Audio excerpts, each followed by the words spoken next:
తెలంగాణ ప్రజలకి, హుజరాబాద్ నియోజకవర్గ ప్రజలకి మరియు మైనార్టీ సోదరుమణులకి, సోదరులకి అందరికీ పేరు పేరున నా నమస్కారాలు తెలియజేస్తా ఉన్నాను. సమ్మక్క జాతర అని మా సొంత గ్రామం వీణవంకలో జరుగుతుంది.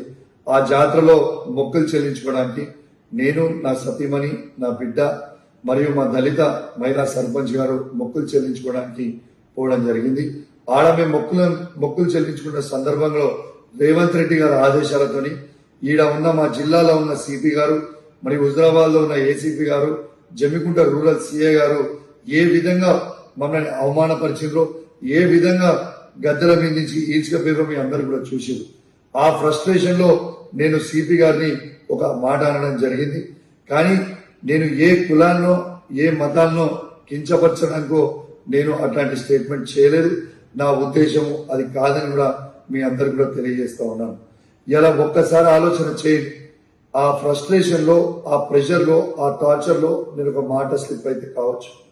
కానీ నేను వాళ్ళందరికీ కూడా దానివల్ల ఎవరికన్నా వాళ్ళ మనోభావాలు దెబ్బతినుంటే వాళ్ళని నేను పర్సనల్ గా అప్లై చేస్తూ సెలవు తీసుకుంటా ఉన్నాను.